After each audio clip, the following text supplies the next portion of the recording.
So, okay. So thank you everyone for joining us today. It is my pleasure to introduce you to Lucy Jung from CharcoLtd. So Lucy started off at the Royal College of Art and Imperial College. And the idea that was originally, I believe, a student project kind of developed into a startup, which is now successful, very successful, in looking at Parkinson's disease. So without further ado, we have Will and Lucy Jung from CharcoLtd. Okay. Brilliant. Yeah, it's lovely to meet everyone here today and have you all here. So if I can, then I'll just give a very brief introduction to who we are as a company and sort of where we came from. So CharcoLtd consists at the moment of Lucy, myself, Floyd, who's also here on the call, and a couple of other team members. And we're essentially building a non-invasive wearable device for people with Parkinson's. And this utilizes the science of focus stimulation and cueing. And so what our device does is it sits on the sternum and it delivers unique stimulation to the sternum. And it helps with broad motor symptoms with people with Parkinson's. It helps them to move with less stiffness. It helps them to move with greater speed and more freer. And the goal is, as a company, is to bring back smiles for people with Parkinson's. And so we're launching our first device Q1 in October of this year, we hope. And at the moment, we've got a lot of people who are really, really interested in our device. We've gone through some rounds of user testing with people that have gone really, really well. And yeah, at the moment, we're just sort of finalizing the setup of the manufacturing line. And we're, as I said, looking to release this device to people with Parkinson's in October of this year. So yeah, it's going, I think it's going really, really well at the moment. We're really excited and we're really looking forward to getting this device out there. And then in the future, we hope to be able to provide more devices and help people with Parkinson's and potentially help people with other forms of degenerative disorder as well. So that's basically just a sort of brief introduction to the company, but more than happy to answer any questions. I'm sure Lucy will be more than happy to answer questions as well. So, but that's the sort of brief introduction to us, at least. Amazing. Thank you so much, Will, for the brief introduction of CharcoLtd. As Will mentioned, I'm just going to go into the presentation. Just before I start, can I just ask you if you can see the slides? Yes, amazing. Thank you so much. So as Will mentioned, CharcoLtd is all about bringing smiles back for people with Parkinson's. And where did it start? It's like back in the days in, I think, 2013, 14 times. And it was my first time to actually meet someone who had Parkinson's for the first time. It was the university project, as you mentioned. And this gentleman was saying, I'm very happy right now. I look angry and people think I'm angry all the time because Parkinson's took away my smile. And at that time, I did not exactly know what he meant, but it was actually that the stiffness that came to his face, essentially called a mask face, was limiting himself to give a smile. So even though he was happy, he looked angry. So the aim from then was to bring the smiles back for people with Parkinson's.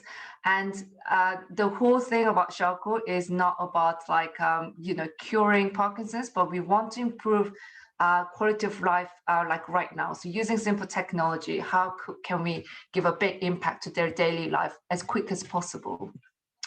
So I kind of want to share this story, how kind of we started. It was my birthday in 2000, I think it was like 16 times. And like lots of my friends were asking, okay, Lucy, what did you get for your birthday present from your husband? They were like, did you get flowers, chocolate, like dress, or what did you get? And I was actually saying, I've got a printer. And my friends were like, what, like you got a printer for your birthday present? And I was like, yeah, like, and it's making me so happy.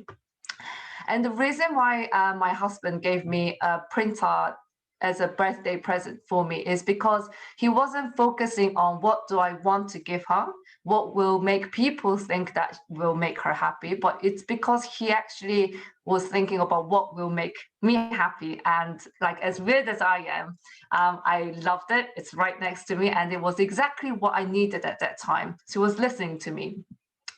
And this kind of goes back to what does it mean by designing for people.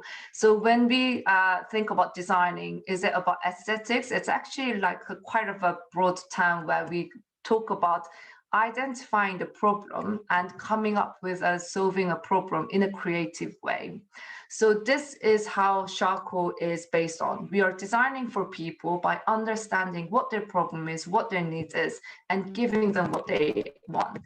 So going back to baseline of what is Parkinson's disease, currently there are 145,000 people just in the UK, 10 million people around the world who are suffering from Parkinson's, and every 30 minutes someone is newly diagnosed. Unfortunately, currently it has no cure. So we ask people with Parkinson's, what is the most difficult things that they go through? And these are like main three things, although there is obviously like a lot more.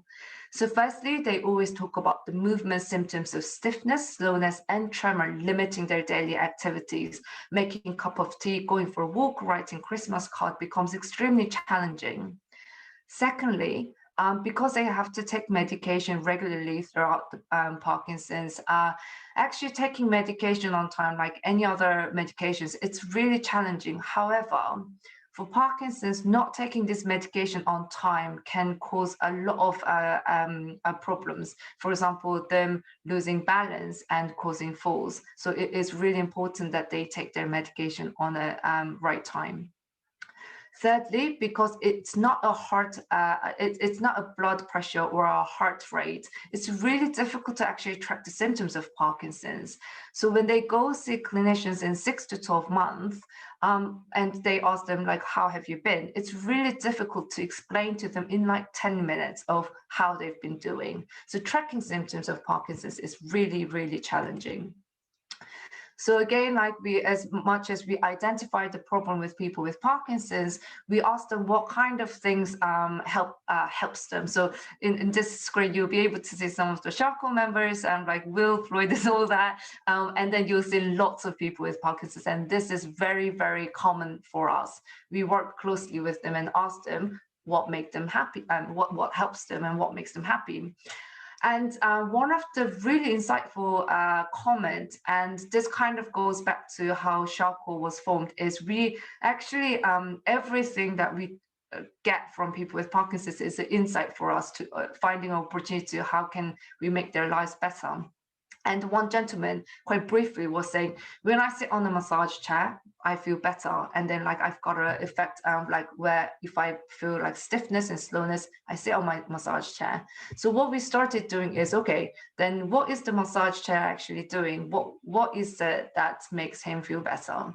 And then we started analyzing what it's doing. And then we started building lots of prototypes with lots of testings to see if we can actually get that effectiveness of the massage chair into something that is a bit more practical. And then what we did is we basically had lots of prototypes. We tested with people, got their opinion, and kept on improving and improving. Right now at the top, this image wouldn't do the justice, because the reason why Q1 is called Q1 is because we are still developing. This is going to go out there. We will get lots of feedbacks. We will improve it. And that is the core of Charco's aim. So if I can share just one of the stories of how do we work together with people with Parkinson's, on this image, you'll be able to see one of our participants wearing our device, and you can see that it has this like white kind of color. So this was like really a big insight for me, because as a designer, I was quite used to like creating something that is most gender neutral, like the most common kind of where we can convince wide range of audience throughout the age and everything. So we created this, and then at the point when we actually developed it quite further down the line, we kind of started asking, actually, is this the color that people with Parkinson's want? And why don't we ask them? And even when we created this survey, we were quite confident that people will select something that is quite common, like it's like white, silver, or like something a bit more generic.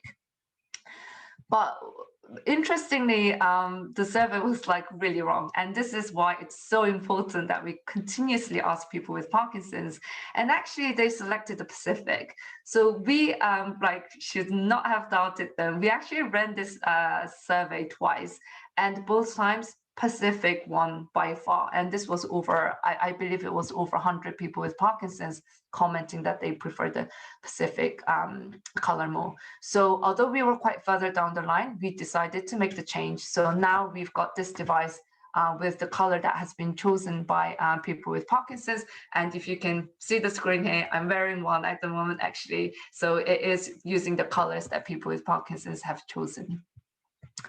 So going back to the device and the application now, where did you get to, where did CharcoLtd get to, is basically our hardware and software, as Will mentioned. The hardware itself is a medical adhesive used device where you put it on your sternum, and what it does is it uses focused vibrotactile stimulation together with the cueing phenomena to improve the movement. Secondly, it has a medication management. So when we were working on this, people with Parkinson's were saying, I'm wearing it anyway, can you put a medication alert there? And then like the question was initially like, oh, there are like lots of medication alert management devices out there. Why do we do it again? But we quickly realized that they weren't made for people with Parkinson's. So the phone, they didn't carry out all the time. The watch kind of alarms, watch is actually really difficult for them to wear. So we decided to put the medication management into the device. How you set the medication alert is through an application, which also combines quantitative and qualitative measurements to actually track the symptoms of Parkinson's. So currently that's where we are at. So I will actually share this video with you because I think it explains much more. So can I just ask if you can hear the video? Yes, we can. Amazing, thank you. When we're talking about taking your card out of your wallet, you know, it's the person standing behind you that you can hear tutting. It makes you stressed and anxious, and then it slows you up. And then people get frustrated, so it makes you even more anxious. So I used to love shopping, absolutely used to love shopping. And now I pick my times when I go because I can't do crowds.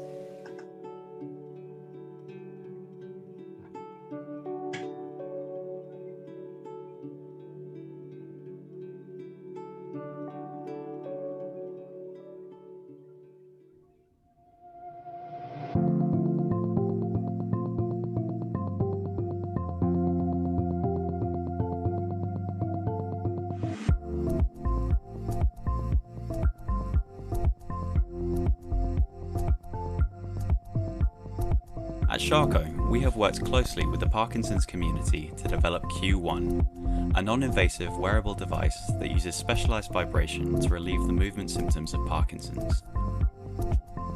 Worn on the sternum using comfortable medical adhesive, Q1 has been shown to improve the user's movement at the push of a button.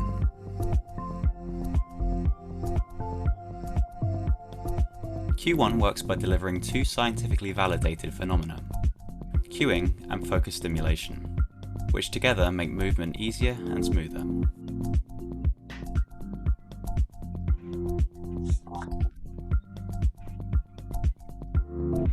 Q1 is easily recharged with the included dock, which doubles as a case for the device and spare adhesives.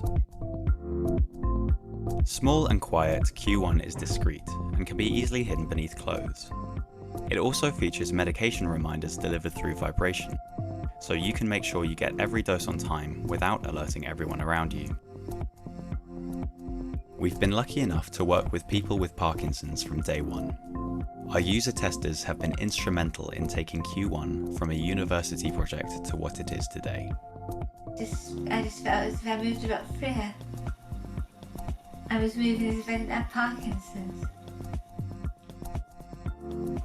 Yes, I feel better. I'm standing more comfortably. Yes, you are. Yeah, because you used it. The walking is definitely better. The standing is better. Yeah. Well, I've watched Celia walking there, and it is 10 times better than the way she was walking yesterday afternoon. But watching you walk there, you're back to the way you were walking last year, doing that. How do you feel? Can I ask you if you felt any different from the point that we arrived? Yes, I did feel different. How? Can I ask you how you feel different? I feel better already. You feel better? Well, you don't look like it.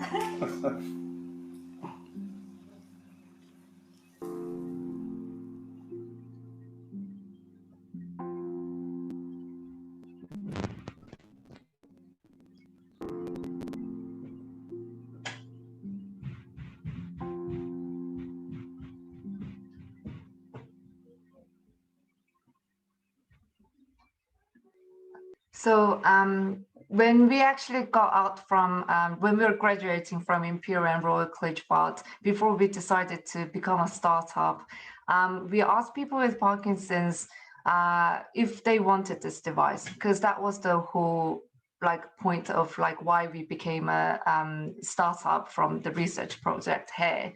And we asked, I think that was 40 people who participated in the survey. And 97.5% of people have said yes, or they will consider getting the device. And that was enough for us to say, okay, we will start our journey and get the devices out there. If there is 1% of chance of us making them happy, then we'll get them.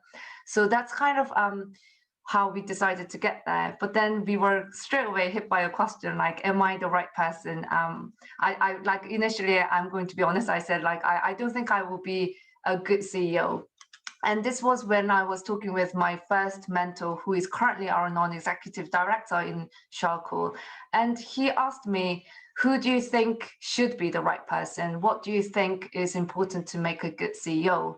And I was just sitting there saying, I think a good CEO should be the person who has a vision and who have a persistence to actually get the vision happening, and someone who can have a responsibility. And what our non-executive director from Imperial College was saying, that's actually exactly what you need to become a good CEO.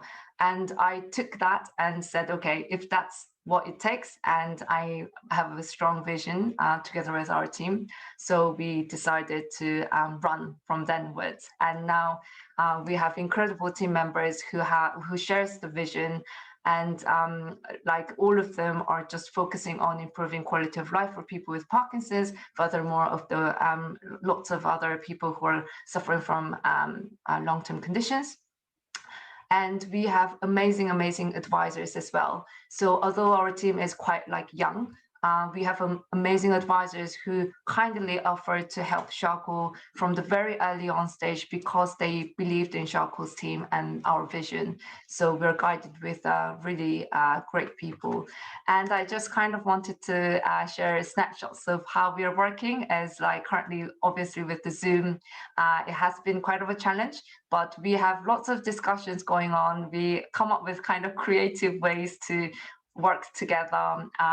Obviously, it's not an ideal situation, but I think what CharcoLtd team does is we really look into what's currently happening and we find the solution. So I kind of wanted to share one more video because I think today it's all about talking about how did we build CharcoLtd. I'm here today, but I know that lots of our amazing team members have joined here. CharcoLtd wouldn't have existed if it wasn't of the team members who have such a strong passion. And I would love to share this video with you as well. CharcoLtd Neurotech is working with people with Parkinson's to deliver technologies that manage symptoms, track their progress, and improve quality of life, with the ultimate goal to bring smiles to the faces of people with Parkinson's around the world. On this Parkinson's Awareness Day, we wanted to share a little bit about what we do and why we do it, and perhaps encourage more people to join the fight against Parkinson's. My name is Lucy Jung. My name is Jung. I'm Penny, I'm the legal assistant. My name's Floyd Perez. My name is Mike Reese. I'm Will, and I'm the technical manager at the moment at CharcoLtd. I'm the content manager. My name is Shvachiy. What made you want to work in the world of Parkinson's? I used to work in social care, and I really enjoyed it. I think it's a very important job, specifically focusing on daily life for people with Parkinson's, which maybe isn't given maybe as much attention as it should sometimes. When I finished university, I was looking for something where I thought I could have a really meaningful impact on society. It's been near and dear to my heart for a long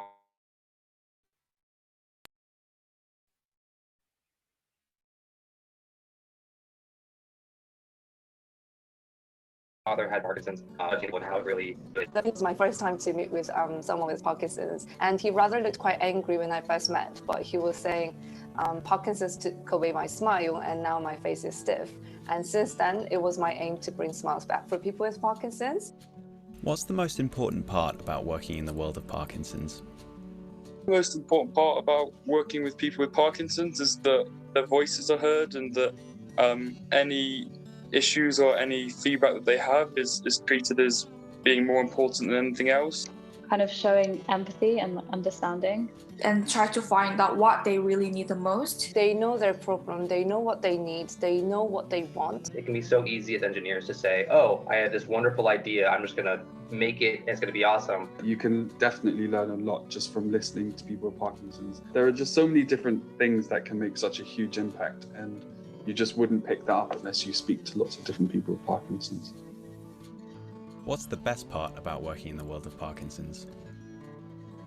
Best part is working with people with Parkinson's and CharcoLtd team as well, I'm not gonna lie. They're all really nice and very engaged, always very, very willing to help, which is amazing. I'm always constantly amazed at how motivated people are in the community to help each other, and it just feels like they're our friends, they're our family. It's all about the patients. I mean, being able to see a device that can so quickly improve their quality of life is just astounding. Even though I don't get to work face-to-face with patients, I really do get to see that what I'm doing day to day is making a difference for people. It's about interacting with people and developing and designing products that actually help them. I think my contribution is very meaningful, so that's the part that I really enjoy the most. What do you hope to accomplish for Parkinson's? Be a part of the process of actually getting the Q device on the market. It's really difficult to see people struggling with their lives. I want to get it over the finish line so we can actually start helping people. I'd love to just have people happier in their daily lives, and the more smiles the better. If we can change one person's life, it makes everything worth it. Introduce something that's new and novel and that can actually contribute to the future management of people with Parkinson's. I'm hoping with the Q1 we can start to do that, and I'm really excited about the possibilities with Q2 and other ideas we have.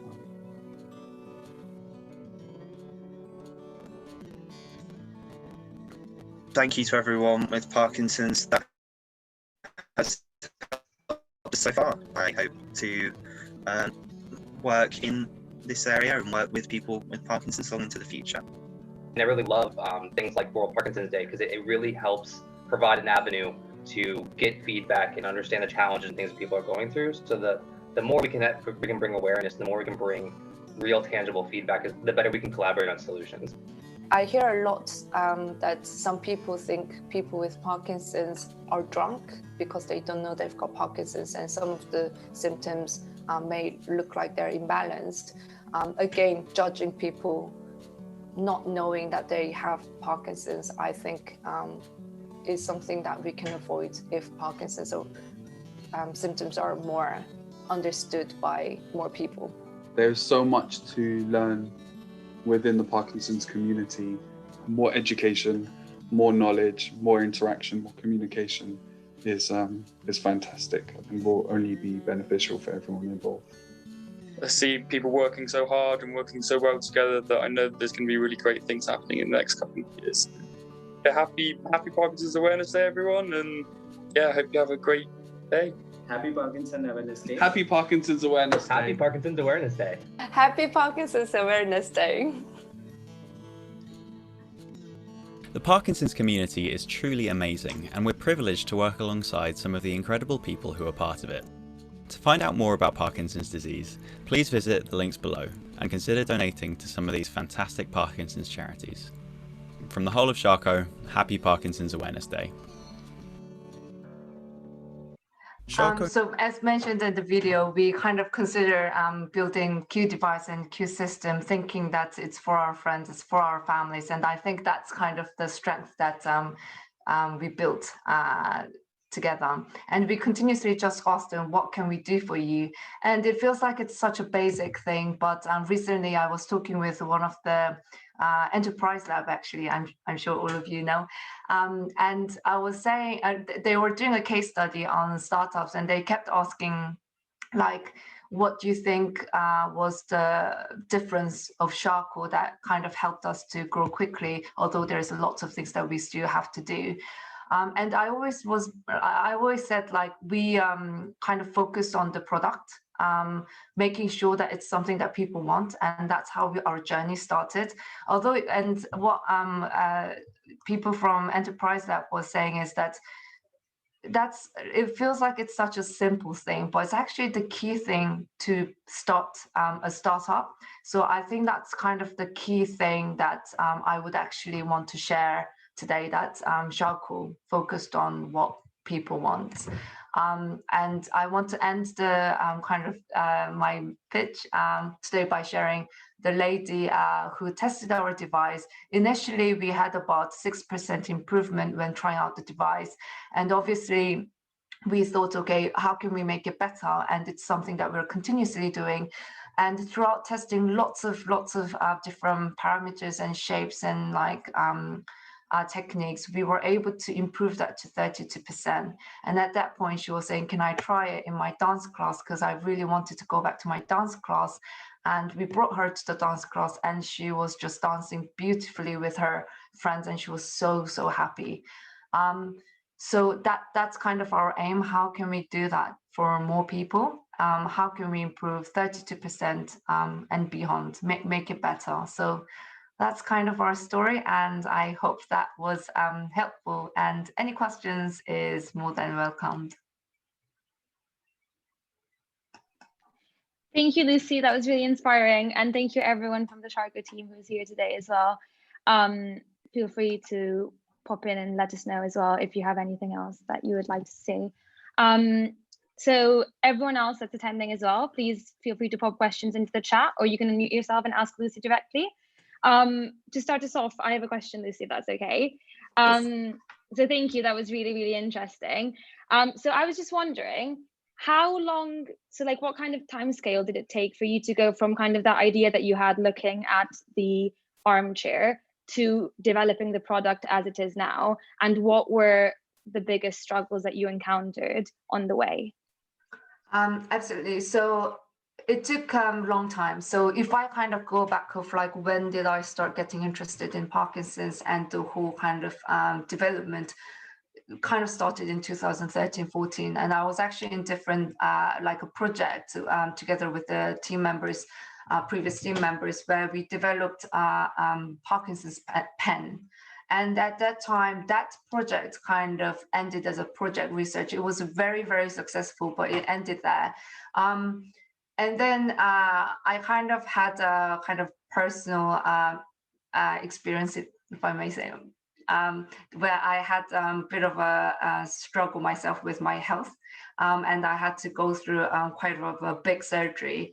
And that was the point when I realized that research should not end as a research. If there is an opportunity, and you probably heard of us always saying, if there is 1%, if it's one person, even if it's one person, if we can help, we have to do something about it.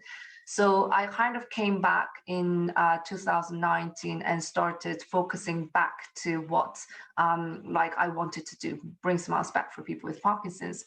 So we studied a lot of, we tried out lots of prototypes, studied more together with our team. So it kind of, there was a bit of a gap in between, but the journey started, I would say, in 2013 for me to get interested in, but actually developing intensively for the Q device, it was 2018, December 2018. But then when did the startup start? It was July 2019. So CharcoLtd is just a year and a half old, maybe. I hope that answered your question. Brilliant, thank you. And I think we have a question from Shreya, who asks, how did it work with regulations of testing medical devices with real patients? Any barriers or suggestions that were useful? So that's actually a great question. And it's actually one of the things that we do a lot through the risk assessment. So when we actually first started at the university, we initially kind of started by listening to people. And then to be able to test with them, we needed like a quite strong consent and waiver form. And also, given the fact that we're not using like needles or like anything like dangerous, so we always kept ensuring that it's safe for them to test, but also explaining to them what the risk may be. Like we kind of tend to go quite extreme, saying like, this is a safe device. If you're using the phone, using the device is safe, but like we always do the risk assessment. The other thing is now that when we were getting out of university, the first thing that we actually started doing was engaging with regulatory consultant and getting their advice of what we should and what we should not do. And also like talking about what the classification that it falls in, what kind of regulatory pathway that we have to take. So we always consulted with experts. Sorry, do you mind if I ask a follow-up? Of course. Thank you. So at what stage, like, have it gone through the regulatory process of being classified and certified as a medical device? And if not, with the user testing and clinical trials, like I get when you said risk assessment, but how do you do a risk assessment on something that you don't know the risk of? I'm quite curious what you mean by what do we not know of risk of. So it's actually one of the things that you would like kind of think about lots and lots of different cases where like what can it be the risk for people with Parkinson's. And the other thing is our regulatory officer, you mentioned a great point. So when we started CharcoLtd, Paul Roden, who's our regulatory officer, joined us like very, very early on. So he kind of like they went through their risk assessment as well. So we kind of started that and we have went through all the so another thing actually really important is, although we were very early startup and it does cost us a lot to work with a product development company who is medical device development company. So we found a medical device development company who is ISO 13485 registered and everything. So it was quite expensive for us to work together with them, but because safety and everything is so important for us, so they actually carried on with the prototype development as soon as we got out from the university to make it to where we currently are. So the device has been developed under all the medical regulations and currently have gone through all the pathway. We currently have the CE marking and the that is allowing us to go for UK and EU, but we are currently working on FDA process together with our regulatory consultant as well. Oh, great, thank you. And did you test it on healthy people first, or were you able to go straight to the patient group? No. So actually, it's one of the key things. So like we are the first ones, like our team members all like are testing the device. Everything we did do the test, like myself, like our team members tested. The other thing to always, I really want to emphasize is CharcoLtd device is non-invasive device. It's not using electronic stimulation. It is mechanical stimulation. It is like really safe. It's a medical device class 1. So it is very, very different. If you're working in any other kind of device, you have to investigate what kind of device you're, like what is the function of your device. Can you do user testing under their consent or waiver form? Are you comfortable with that? So you kind of, I would strongly advise I don't know, do you have a project that you're working on? Yeah, I am currently. So we're trying to figure out all of these things, and at what point does it turn from a research project into a startup, and when do you interlace these startup decisions in? Right. May I ask what kind of like technology it is, if it's okay for you to disclose? Yeah, sure. We're looking at mobility aids. Right. So again, it would be class 1. Right. So like I would strongly suggest to talk with regulatory officers, like and ask them what their opinion is. I would personally talk with like multiple consultants and try to get an advice. That is the best route. Okay. Yeah, fab. Thank you so much. Not at all. If you have further questions, please do ask me. Thanks. I'll try to be helpful, but I would probably recommend you to talk with our regulatory officer. He's been absolutely a star for us. Brilliant, thank you. And any questions from anyone else? Liana as well? I know Liana does work with Parkinsons, so she might have something specific. Yeah, actually, I don't have a question. I just have to say that it's a brilliant idea that you had, and it's such a simple one. And of course, it's very inspiring to see how you came from a university project, so from academia to industry, how you created your own startup, how bold you were to do it. So I just have to congratulate you all. It's a great thing. Thank you so much. We still have far to go, but I think what kind of drives us is that kind of vision. If you have that clear vision, especially with the medical device, I think it's really easy to kind of get overwhelmed with all the regulations, all the cost that is involved, all the patents and everything.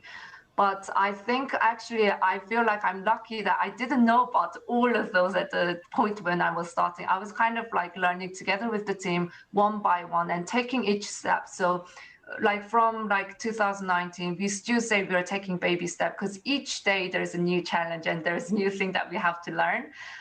So I would actually say,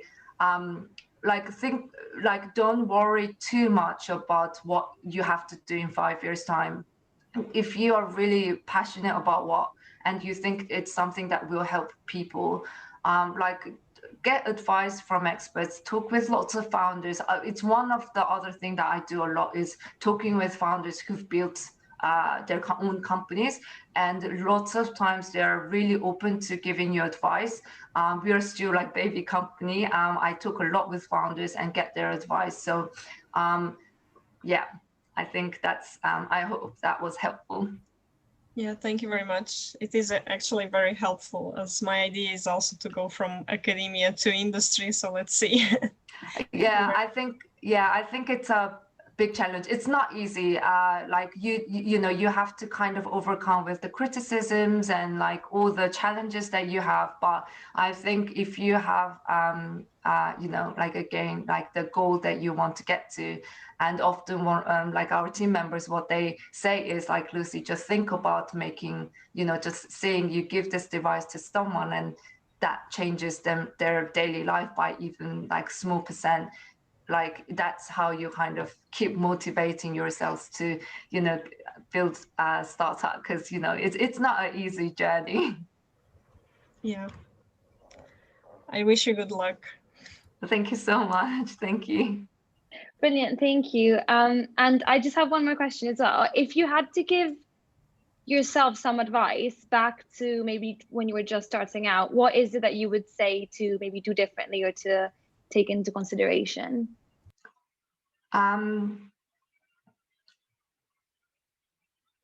I think what I would say is that I shouldn't have been too hesitant. So I think obviously, as I mentioned at the beginning, I was kind of thinking regulations and all of these things, is this the right direction? But what I was very clear about was that this is what I want to do. I want to help people with Parkinson's.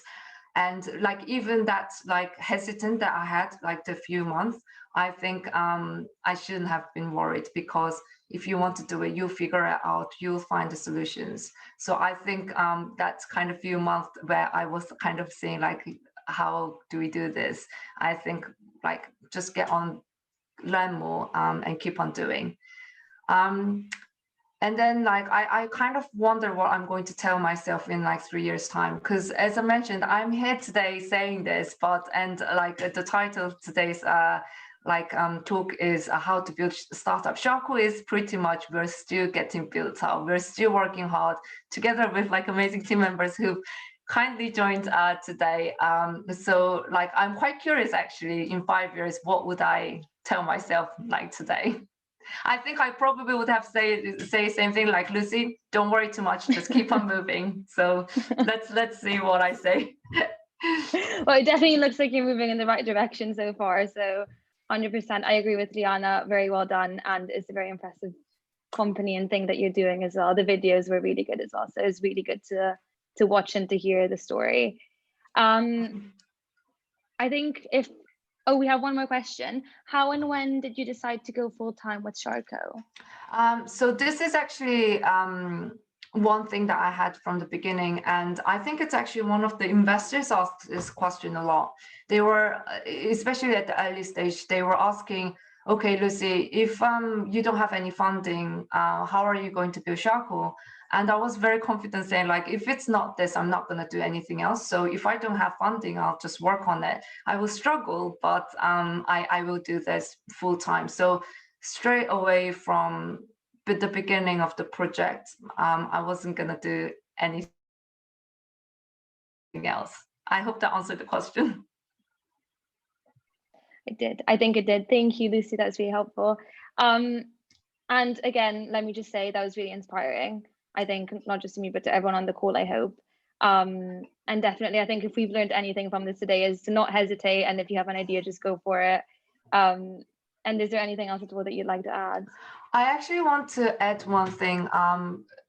If it's helpful, I think one of the biggest barrier that we have as a medtech is you will get lots of doubt, you will get lots of criticism, and lots of people will be skeptical and ask you questions throughout everything. But I would really suggest talking with people and get what their thought is, because what I believe is, obviously there's a Parkinson's specialist, experts in clinical, like healthcare specialist, but also people who are living with Parkinson's are experts, because they are actually experiencing it themselves. And it was for me biggest lesson that I learned when I was going through the health issue myself is that I wasn't like that. It's quite different from the textbook. So you have to talk with people. So as you saw from the video, what CharcoLtd team always says is like, you have to talk with people with Parkinson's or whoever you're working with and get what their opinion is, because often it may be different to what other people say. So if people who are going through the difficulties are saying that I think your idea is going to help my life, it's definitely worth it. So I think listening to diverse opinion is really, really important, especially in medtech. Okay, brilliant. Thank you. That's definitely really helpful. Yeah, thank you so much. If anyone else has any questions, but I think that was it was very kind of holistic and all-rounded and definitely very helpful. I'm in medicine as well, so it's good for me as well to see kind of the different ways that a career can take off. But yeah, amazing work. And we can hang back if anyone else has any other questions. Absolutely, anytime. Thank you. Anytime. Thank you, Lucy, and thank you everyone from Charco as well. Not at all. Thank you so much for having us, and I want to thank the team members who have joined me, because there was a bit of a schedule delay. So thank you so much, everyone, for having me, and team members for joining as well.